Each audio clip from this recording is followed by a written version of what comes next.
Hello et bienvenue dans ce podcast Organise ton quotidien. Je m'appelle Estelle et depuis 2013, je suis blogueuse, assistante web freelance et en même temps formatrice.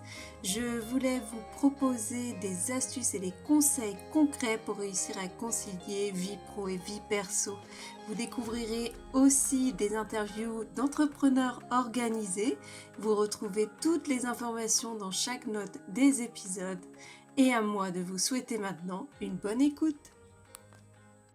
Aujourd'hui, je vous propose un nouvel épisode, toujours autour de l'entrepreneuriat. Donc, c'est un épisode que j'avais enregistré en 2017 et c'était la façon de garder la motivation quand on est entrepreneur et notamment quand on rencontre un coup dur, quand on est un petit peu moins motivé finalement ou quand, par exemple, une mission s'est arrêtée, vous n'avez pas réussi à atteindre l'objectif que vous étiez fixé. Je veux donc vous parler de mon ressenti et aussi des conseils pour réussir à rebondir. Il n'y a qu'une seule façon d'échouer, c'est d'abandonner avant d'avoir réussi. Georges Clemenceau.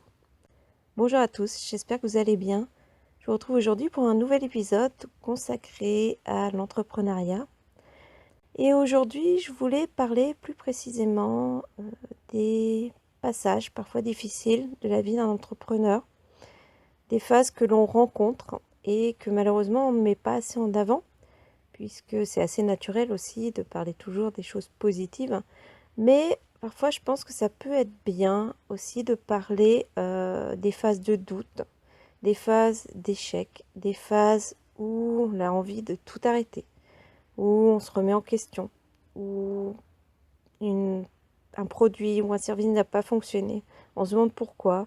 Et puis, c'est dans ces moments-là que justement, il est essentiel de faire vraiment un point sur la situation, de prendre du recul, de prendre de la hauteur et voir aussi, étudier ce qui n'a pas fonctionné, pourquoi.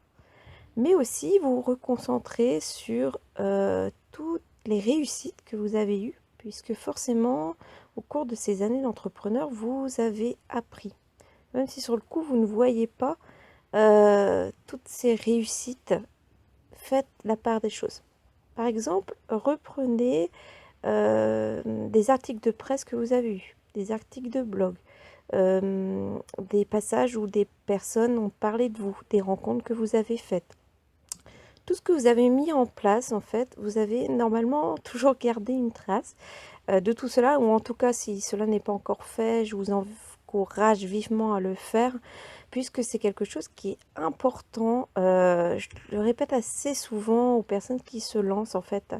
C'est quelque chose qui est vraiment nécessaire, puisque donc, dans ces moments difficiles, c'est vrai que arrêter, ça serait vraiment quelque chose qu'il ne faut pas faire, surtout sur un coup de tête.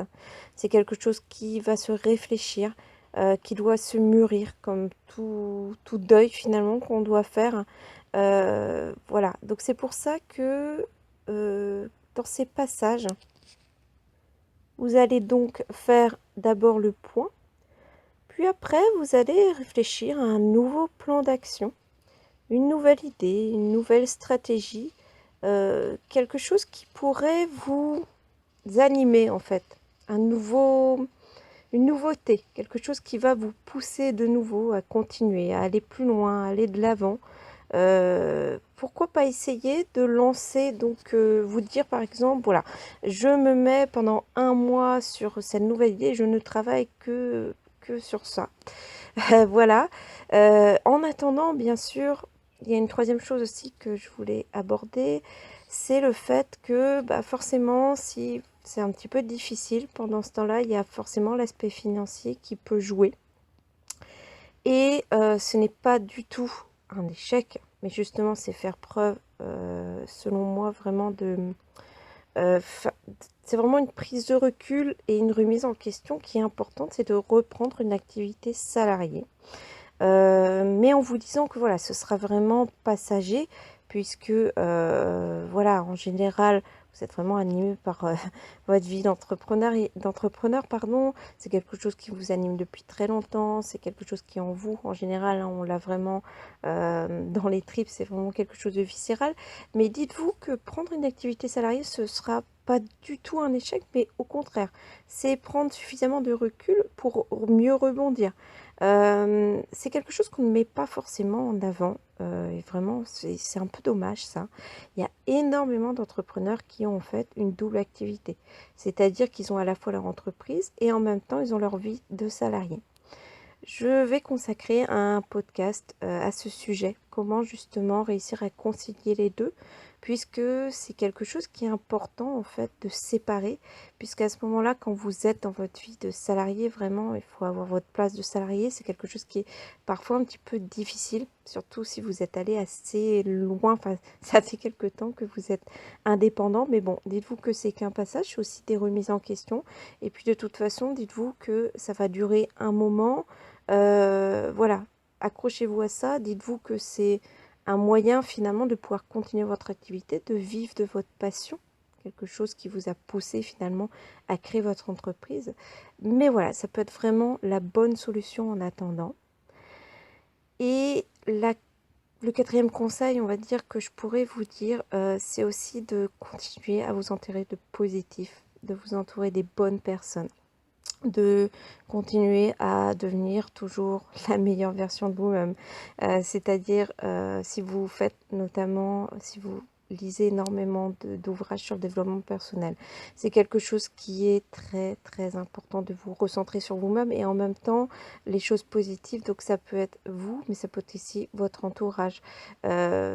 Et fuyez en fait tout ce qui est négatif, parce que c'est quelque chose qui n'est pas bon de toute façon. Puisque si j'en reviens au dernier point, si par exemple vous reprenez une activité salariée, c'est vrai que ça va être très facile qu'on va vous dire, bon bah ça y est, elle reprend une activité salariée, donc elle laisse tomber son entreprise, elle n'a pas été au bout, et j'en passe, et les jugements, mais c'est pas grave. Essayez donc de ne pas écouter tout ça, puisque vous, votre passion est présente, votre soif d'entreprendre est toujours là, mais c'est très très important de vous concentrer sur le positif. Reprenez éventuellement un carnet de gratitude. Vous savez, c'est noter 3 choses positives qui sont arrivées dans votre journée. Puis n'oubliez pas que tout ce que vous semez, vous finirez par le récolter. Je le répète vraiment très souvent, mais je pense que c'est quelque chose qui est vraiment, vraiment important. Il faut retenir, voilà, tout ce que vous faites, toutes les actions que vous allez entreprendre, toutes ces différents rendez-vous que vous allez, enfin, tant que vous restez actif en fait, c'est quelque chose qui va continuer à vous mener vers donc continuer vers cette vie d'entrepreneur. Voilà, j'espère que cet épisode vous aura plu. Vous retrouvez toutes les informations liées à cet épisode en barre d'informations et aussi sur le blog organisationquotidien.fr. Je vous dis à très bientôt. Bye.